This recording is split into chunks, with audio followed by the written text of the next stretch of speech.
नमस्कार। Team education India परिवार में मैं शेखर पांडे आप सभी भाई बहनों का रोज की तरह आज भी स्वागत करता हूं। उम्मीद के साथ कि बहुत अच्छे होंगे, पढ़ाई लिखाई बहुत अच्छे से सबकी चल रही होगी। क्यों भाई, ऐसा ही है ना?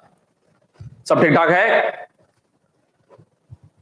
किसी प्रकार कोई परेशानी तो नहीं आ रही है? बताएंगे जरा।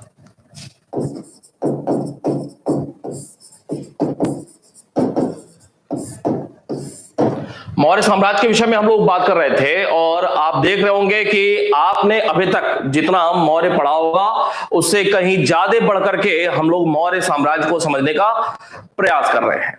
मौर्य साम्राज्य के अंतर्गत जो हमने शुरुआत किया हुआ था, इसके पुरातात्विक और साहित्यिक शोध क्या क्या है उसके संदर्भ में और बहुत ही विशद तरीके से हम लोग अशोक के अभिलेख पे बात कर रहे हैं। आमतौर पे मौर्य साम्राज्य से जो एक सबसे महत्वपूर्ण प्रश्न बनता है कोई भी, तो वो अशोक के अभिलेख से ही बनता है सामान्यतः। और अशोक के अभिलेख को बहुत अच्छे से समझ पाना लोगों के लिए बड़ी मुश्किल भरा होता है, लेकिन अब अशोक के अभिलेख को समझ पाना हमारे लिए बड़ा ही आसान हो गया है। अशोक के अभिलेख के अंतर्गत आज जो हम लोग बात करेंगे बेसिकली उसके लघु शिलालेख से संबंधित। उम्मीद करता हूं कि कल जो हमने दीर्घ शिलालेख 14 दीर्घ शिलालेख थे उसको बहुत बढ़िया से समझ लिया होगा। कुछ प्रश्न पूछ ले क्या भाई? बताएंगे जरा, कुछ प्रश्न पूछ ले। लघु शिलालेख पे बात करेंगे, फिर स्तंभ लेख पे बात करेंगे। और आप सारे लोगों को जानकारी है कि स्तंभ लेख को भी दो भागों में बांट करके समझा गया है, दीर्घ स्तंभ लेख और लघु स्तंभ लेख। प्रश्न पूछ ले कुछ। चले बताएंगे जरा हमें कि कौन से दीर्घ शिलालेख में धम्म महामात्य की नियुक्ति का उल्लेख मिलता है? बताएंगे जरा। धम्म महामात्य की नियुक्ति का उल्लेख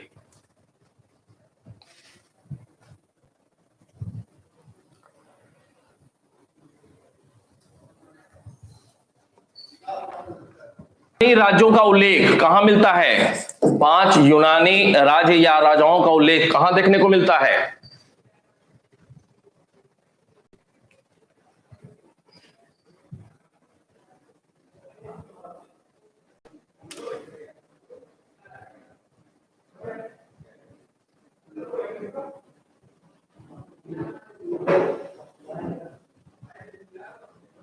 तेरहवें, बिल्कुल सही है, बिल्कुल सही है। सभी संप्रदायों के सार तत्व में वृद्धि हो कहां पे ये बताया गया है?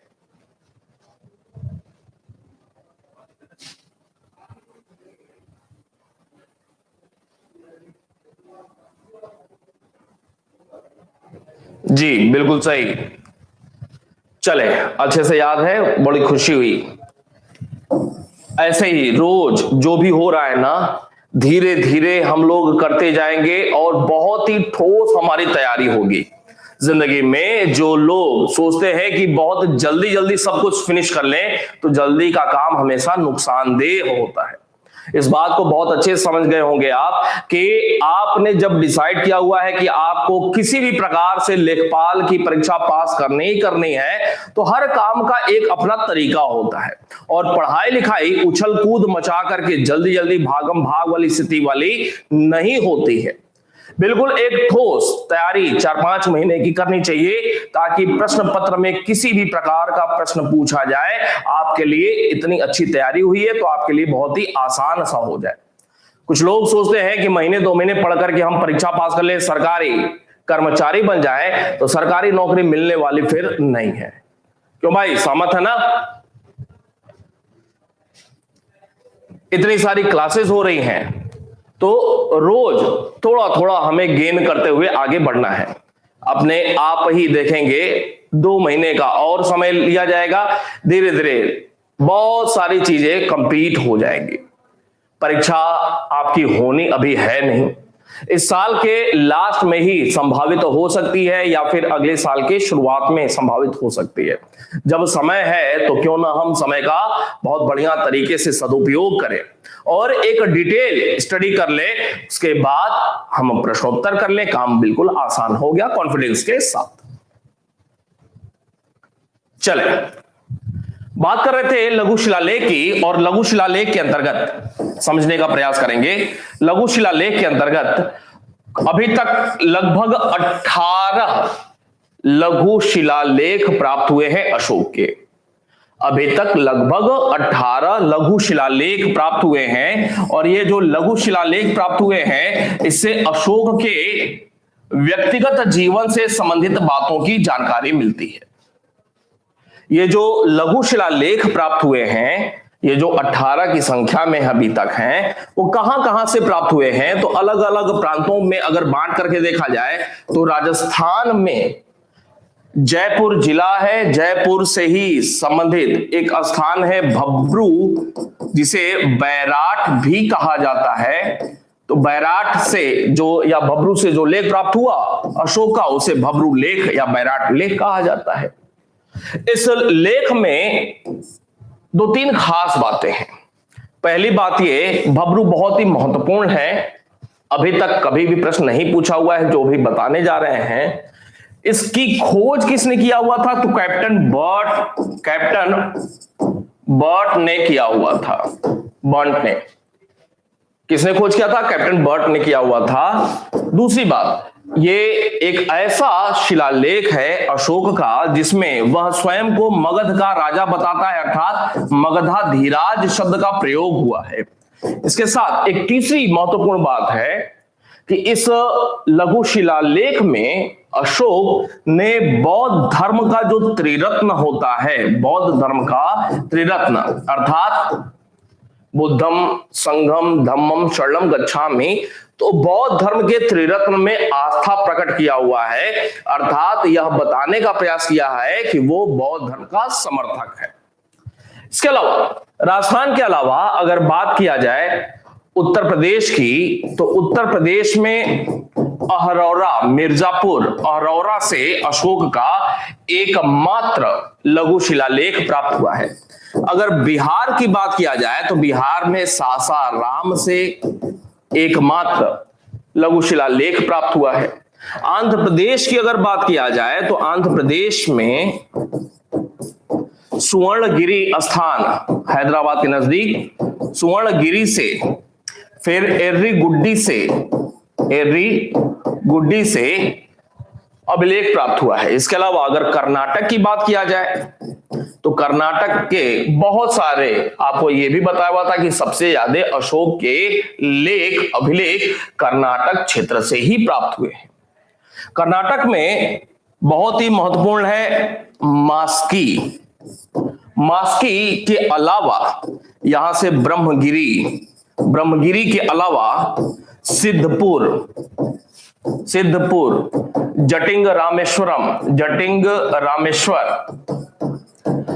सन्नती गुलबर्गा के पास है, सन्नती से, फिर इसके अलावा नित्तूर, उदयगोलम, ये स्थान है कर्नाटक के जहां से अशोक का लघु शिलालेख प्राप्त हुआ है। अगर मध्य प्रदेश की बात किया जाए तो सारो मारो से प्राप्त हुआ है। पनगुडरिया, जिसे बुधनी भी कहा जाता है, पनगुडरिया से प्राप्त हुआ है। गुर्जरा से प्राप्त हुआ है। तो ये अशोक के लघु शिलालेख कहां कहां से प्राप्त हुए हैं ये आपको बताया। और ये जो कर्नाटक वाला मास्की है, इसको लेकर के भी 2-3 प्रश्न बनते हैं अलग से। अशोक का कौन सा पहला अभिलेख है जिससे अशोक की पहचान सिद्ध हुई? तो आमतौर पे आप जानते हैं कि अशोक के लगभग सभी अभिलेखों में उसके लिए देवानाम प्रियदर्शी शब्द का प्रयोग किया गया है। लेकिन अब इस बात को लेकर के कि देवानाम प्रियदर्शी कौन है, कंफ्यूजन की स्थिति बनी।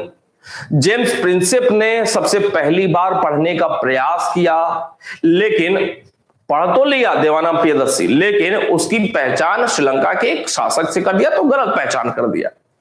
सबसे पहले वास्तविक पहचान देवानाम प्रियदर्शी की इसी मास्की लेख से हुई थी। 1915 में यह मिला हुआ था एक अंग्रेज जिसका नाम था वीनर। तो उसके द्वारा जब यह मास्की का लेख प्राप्त हुआ तो यहां पे देवानंपिय के साथ साथ अशोक शब्द भी लिखा हुआ था, तो यह स्पष्ट हो गया कि देवानंपिय कोई और नहीं बल्कि मौर्य राजा अशोक ही है। ठीक है, तो ये मास्की को लेकर के एक अलग से बात देखने को मिलती है। इन बातों को नोट करेंगे, उसके बाद हम लोग स्तंभ लेख पे बात कर लेंगे। स्तंभ लेख दो भागों में बांटा गया है, दीर्घ स्तंभ लेख और लघु स्तंभ लेख। स्तंभ लेखों की संख्या कुल है 7। मैं बताऊंगा वो क्या है, थोड़ा सा इसको पहले नोट कर लेते हैं। हेडिंग डालेंगे लघु शिलालेख। अभी तक लगभग नोट करेंगे लघु शिलालेख। अभी तक लगभग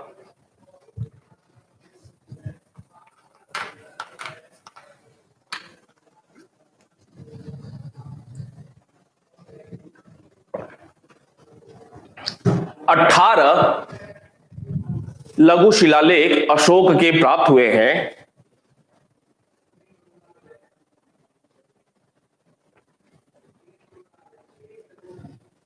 अभी तक 18 लघु शिलालेख अशोक के प्राप्त हुए हैं, जिनसे अशोक के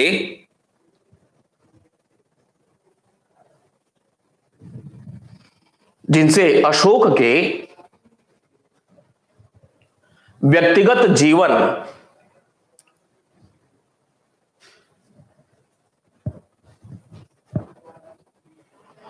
अशोक के व्यक्तिगत जीवन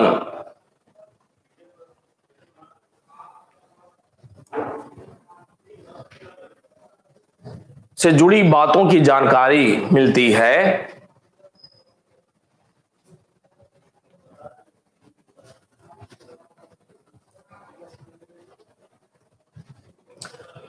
जुड़ी बातों की जानकारी मिलती है। निम्नलिखित स्थानों से ये लेख प्राप्त हुए हैं। निम्नलिखित स्थानों से ये लेख प्राप्त हुए हैं। डैश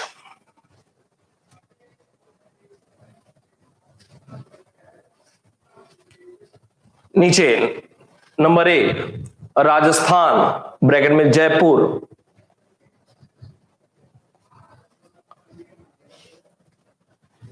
नीचे लिखेंगे राजस्थान ब्रैकेट में जयपुर से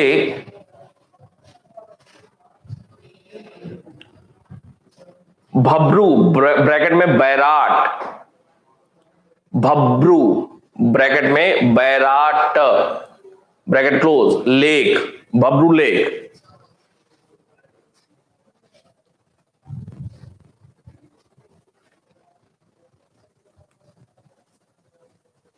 डैश करके लिखेंगे।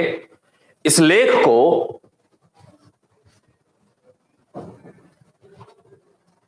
को कैप्टन बर्ट ने खोजा था।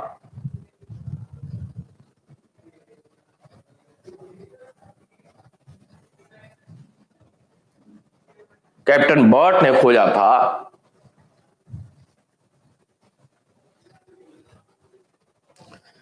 इस लेख में अशोक ने स्वयं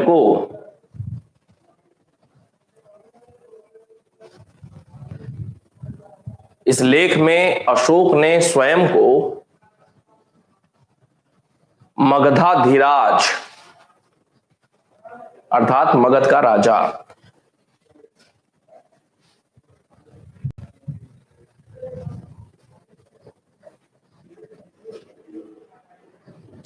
मगधाधिराज कहा है। साथ ही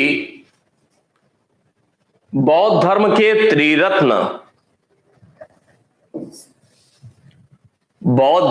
त्रिरत्न में आस्था भी प्रकट की है।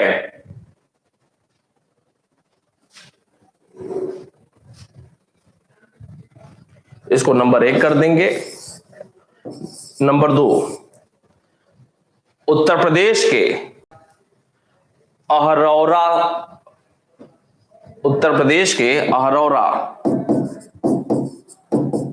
ब्रैकेट में मिर्जापुर से।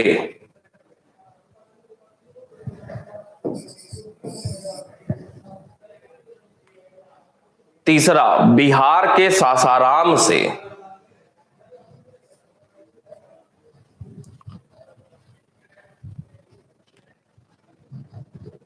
चौथा, आंध्र प्रदेश के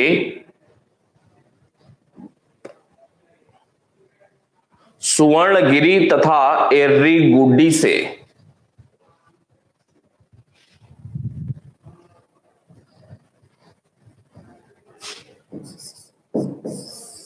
पांचवा, कर्नाटक के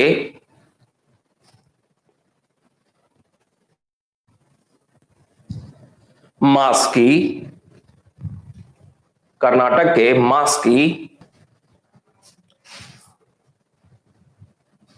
comma Brahmagiri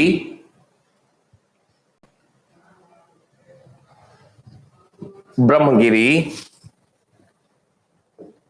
comma Siddapur Siddapur comma Jatinga Rameshwar Nittur Udegolam तथा सन्नति से।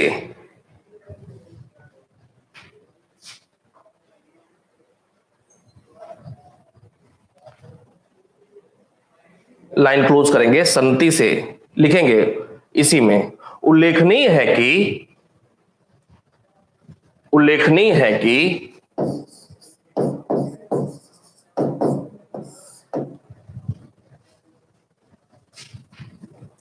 मास्की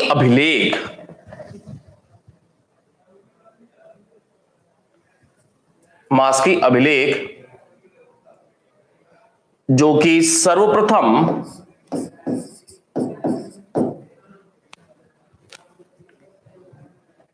1915 में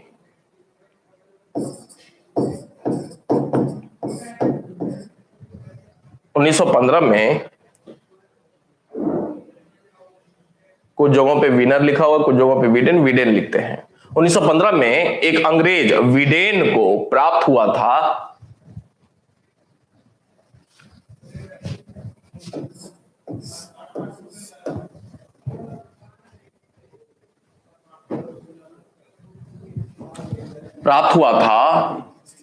कौमा से ही अशोक की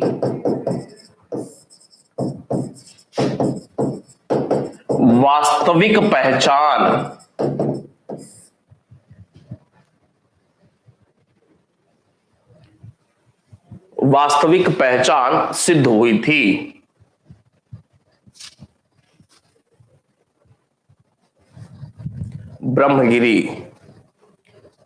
ब्रह्मगिरी के बाद सिद्धपुर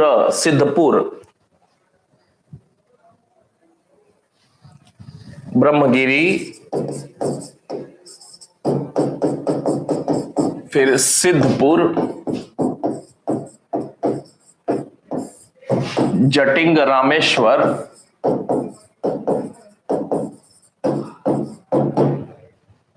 नित्तूर, उदयगोलम, सन्नति, यही लिखा हुआ था।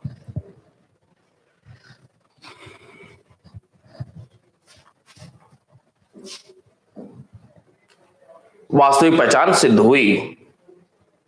आगे बढ़ जाएंगे, अगला पॉइंट डालेंगे। पांचों एक बाद छठा पॉइंट।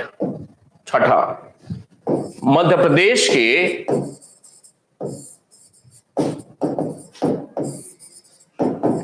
रूपनाथ, गुर्जरा, सारो मारो,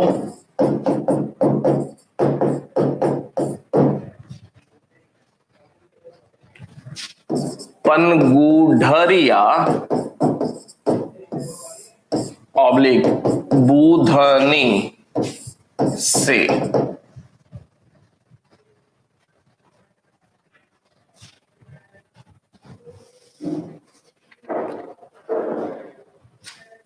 ETC कर देंगे। स्तंभ लेख,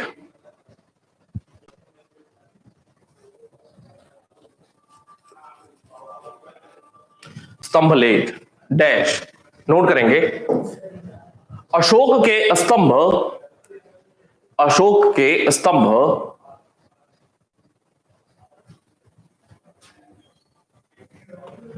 अशोक के स्तंभ का निर्माण चुनार के लाल बलुआ पत्थरों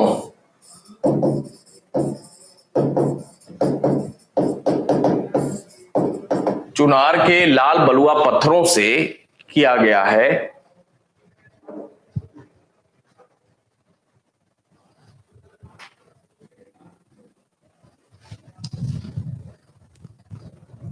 चुनार के लाल बलुआ पत्थरों से किया गया है। इन्हें दो भागों में बांटकर समझा जा सकता है।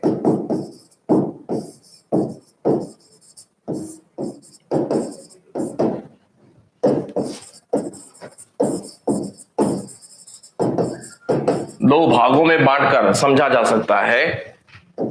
डैश दीर्घ स्तंभ लेख तथा लघु स्तंभ लेख।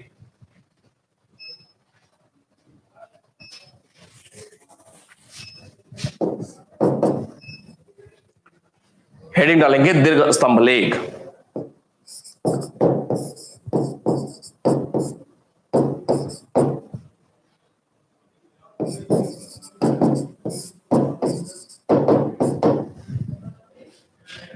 दीर्घ स्तंभ लेख डैश इनकी संख्या 7 है। मान लीजिए कोई स्तंभ है, कोई स्तंभ है और 1 2 3 4 5 6 7 7 बातें लिखी हुई हैं, अर्थात दीर्घ स्तंभ लेख, लेख की संख्या 7 है। लिखेंगे इनकी संख्या 7 है।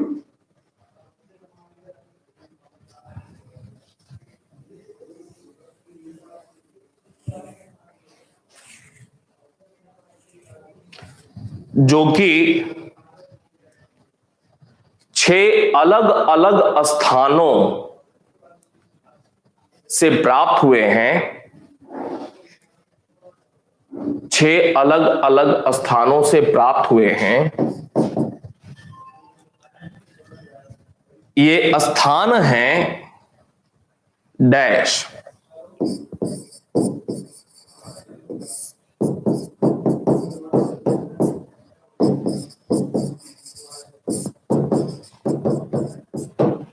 ये स्थान है। कौन कौन से स्थान से प्राप्त हुआ है?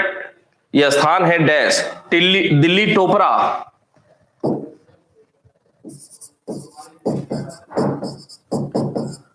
बताते हैं क्या है ये। दिल्ली टोपरा कॉमा दिल्ली मेरठ डैश करके लिखेंगे।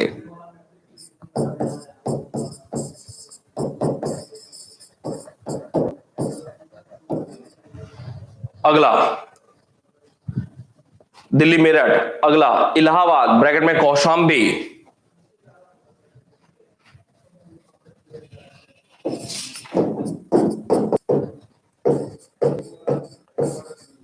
लौरिया नंदनगढ़ कौमा लौरिया अरराज,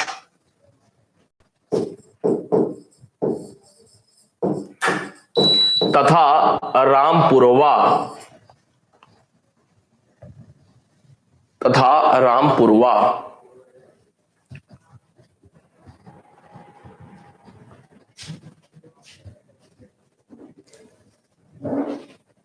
इतनी बात समझ में आई? कोई परेशानी तो नहीं है?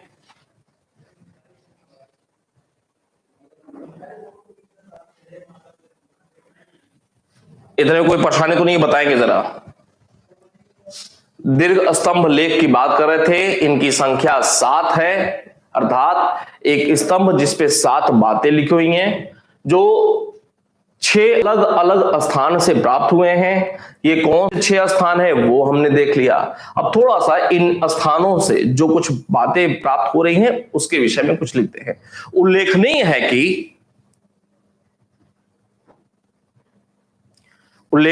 कि टोपरा तथा मेरठ स्तंभों को फिरोज शाह तुगलक, अभी ठीक हो गया होगा,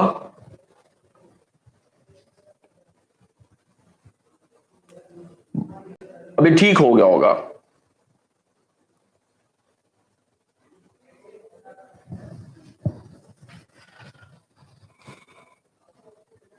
जी देखिए, लिखना था, उल्लेखनीय है कि टोपरा एक स्थान है कहां पे? अंबाला। अंबाला कहां पे है? हरियाणा में। टोपरा ब्रैकेट में अंबाला ब्रैकेट क्लोज तथा मेरठ स्तंभों को फिरोज शाह तुगलक दिल्ली लाया था।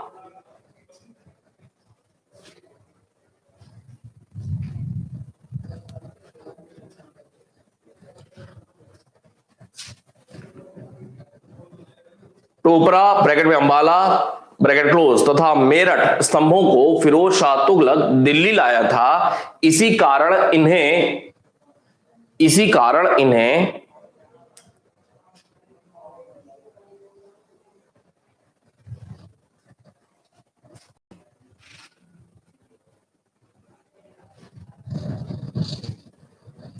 टोपरा तथा मेरठ स्तंभों को फिरोज शाह तुगलक दिल्ली लाया था, इस वजह से इन्हें दिल्ली टोपरा, दिल्ली मेरठ स्तंभ कहा जाता है।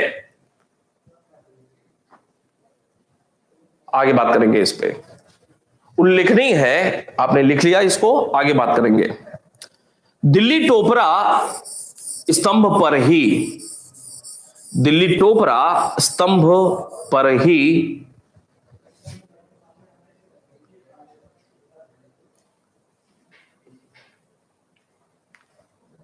दिल्ली टोपरा स्तंभ पर ही सातों बातें लिखी मिली हैं।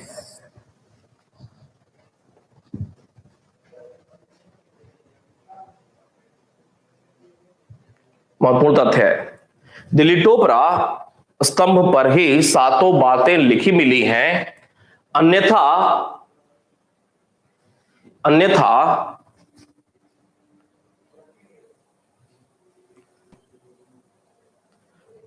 अन्य स्थानों से प्राप्त, अन्य स्थान मतलब 6 में से 1 निकल गया तो बचा 5, अन्य स्थानों से प्राप्त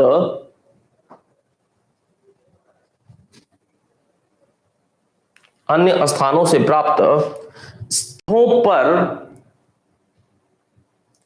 अन्य स्थानों से प्राप्त स्तंभों पर मात्र 6 बातें ही लिखी मिली हैं।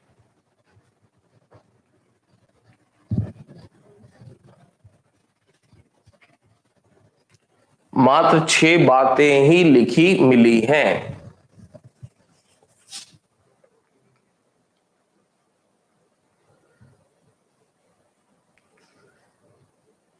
इसी में आगे, दिल्ली टोपरा स्तंभ को ही दिल्ली टोपरा स्तंभ को ही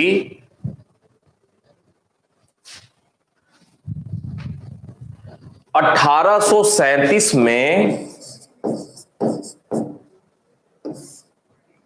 1837 में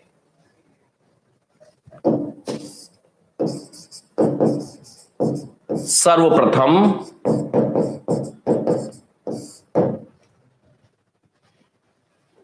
दिल्ली टोपरा स्तंभ को ही 1837 में सर्वप्रथम जेम्स प्रिंसेप ने पढ़ने का प्रयास किया था।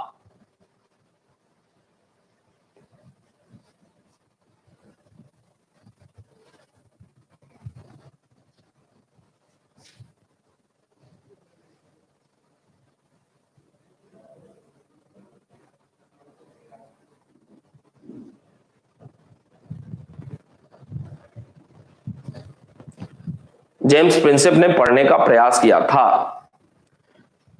दिल्ली टोपरा स्तंभ को, एक लाइन और, दिल्ली टोपरा स्तंभ को फिरोज शाह तुगलक ने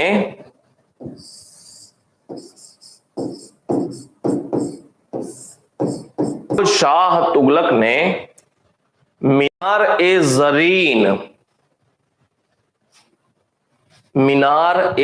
जरीन मतलब क्या है इसका, ब्रैकेट में स्वर्ण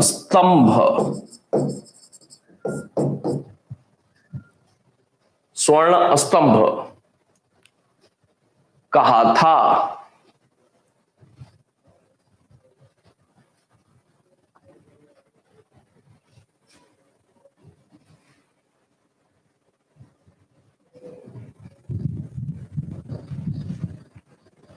हो गया।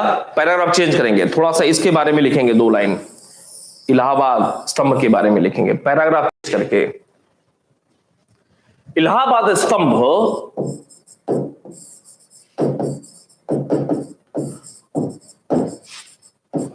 पहले कौशांबी में स्थित था।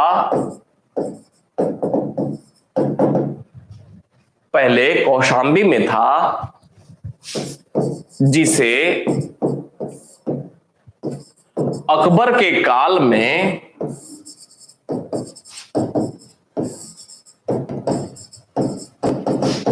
जहांगीर ने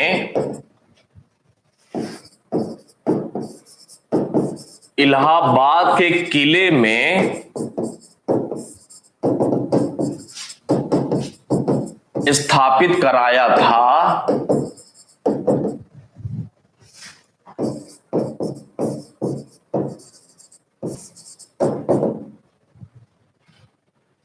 इलाहाबाद के किले में स्थापित कराया था। इस स्तंभ पर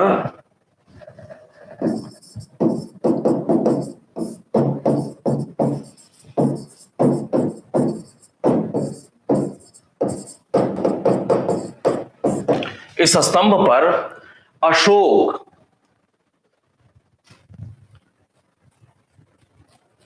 समुद्रगुप्त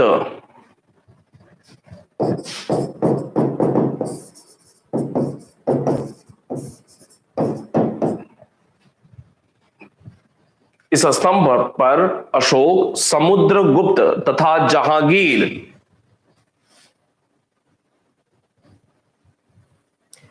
तीनों के लेख उत्कीर्ण हैं।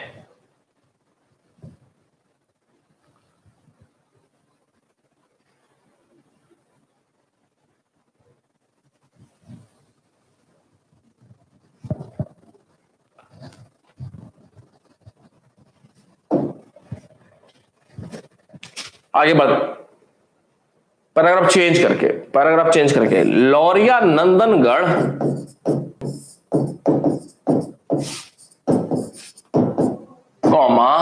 लौरिया अरराज तथा रामपुरवा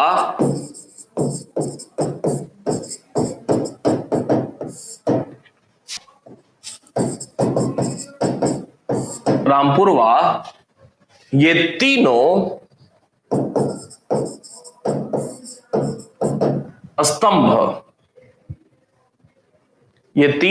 स्तंभ बिहार के चंपारण जिले में स्थित हैं।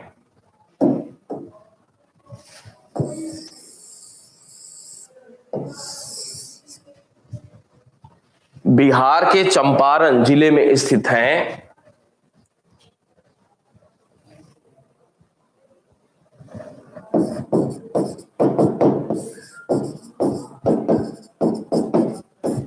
लौरिया नंदनगढ़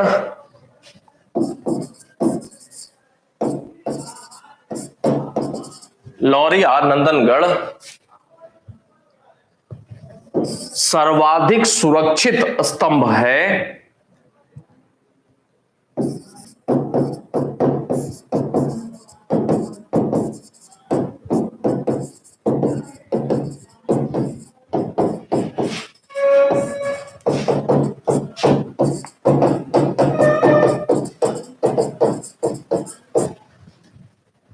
सर्वाधिक सुरक्षित स्तंभ है जिस पर औरंगजेब का एक लेख, जिस पर औरंगजेब का एक लेख के साथ ही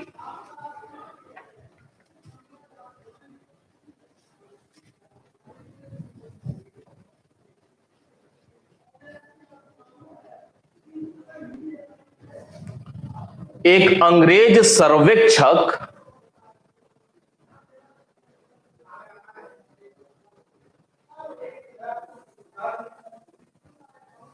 रियूबेन बरो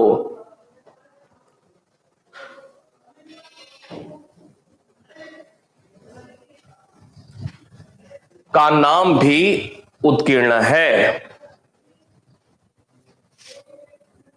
का नाम भी उत्कीर्ण है।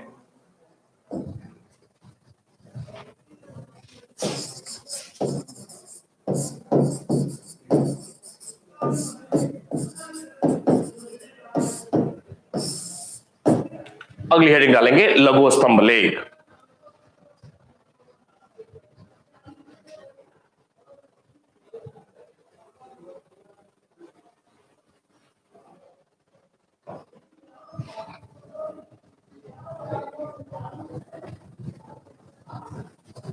लघु स्तंभ लेख, ये लेख सांची, सारनाथ,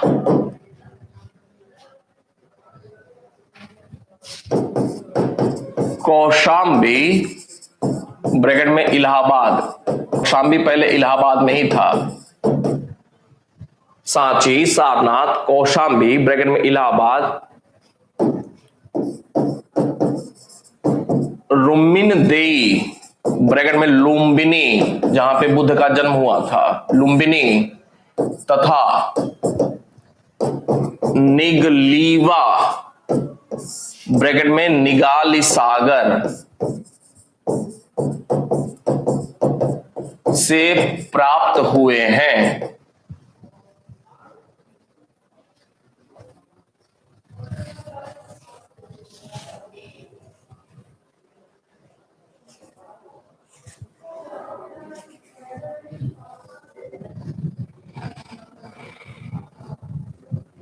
से प्राप्त हुए हैं। इन लघु स्तंभों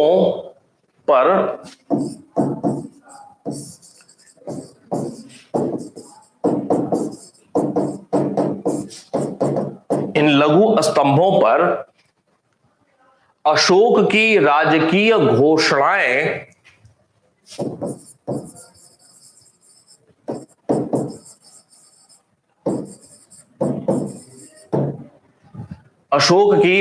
घोषणाएं उल्लिखित हैं।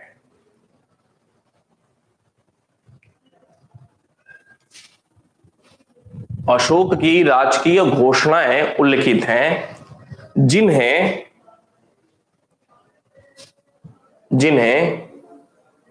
रॉयल स्टोन लेटर कहा जाता है, रॉयल स्टोन लेटर कहा जाता है।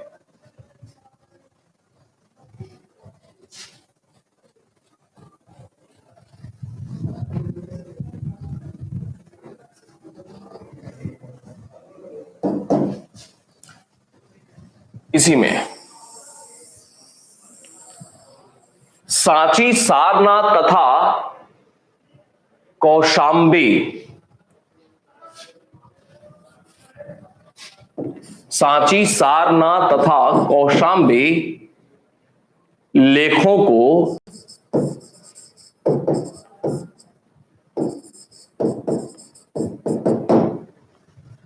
संघ भेद अभिलेख भी कहा जाता है।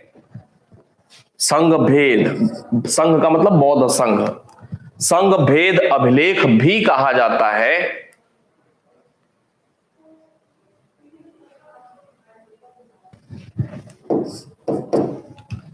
क्योंकि इसमें अशोक ने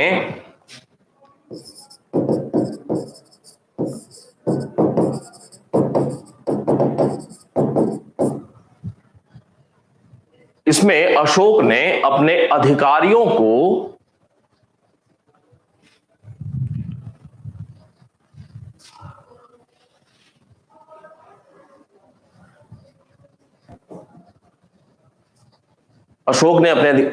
को बौद्ध संघ में पढ़ने वाले फूट बौद्ध संघ में पढ़ने वाले फूट को रोकने का आदेश दिया है।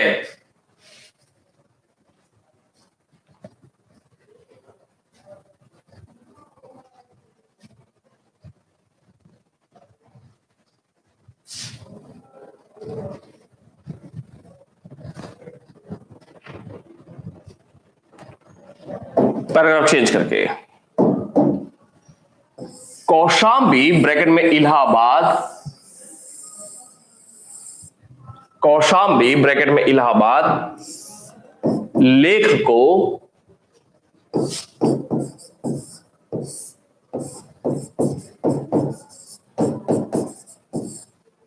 रानी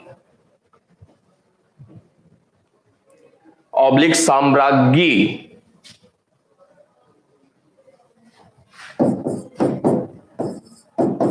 का लेख कहा जाता है। सांची कहां पर है? सांची है मध्य प्रदेश में, रायसेन जिला। कौशांबी इलाहाबाद स्तंभ लेख को रानी या साम्राज्ञी का लेख कहा जाता है, जिस पर अशोक की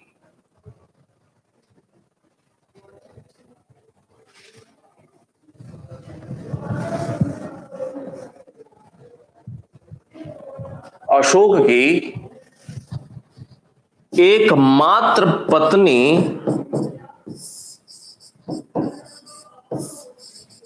अशोक की बहुत सारी पत्नियां थीं, लेकिन उसकी एकमात्र पत्नी करुवाकी के नाम का उल्लेख अशोक के किसी लेख पर देखने को मिलता है। अशोक की एकमात्र पत्नी करुवाकी एंड पुत्र तीवर के नाम का उल्लेख मिलता है।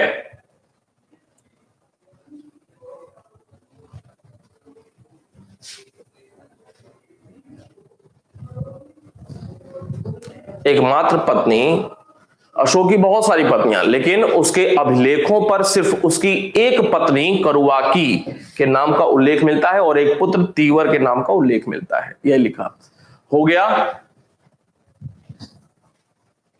नाम का उल्लेख मिलता है। बस करेंगे।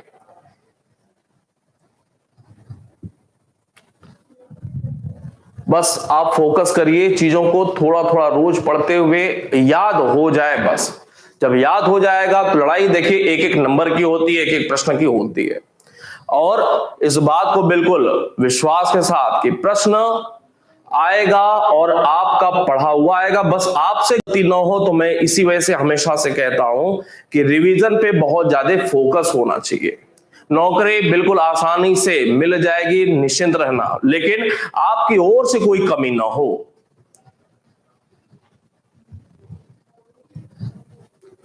कल मिलते हैं, फिर कोई और बात होगी आप कमेंट सेक्शन में लिखिएगा। ठीक है, धन्यवाद।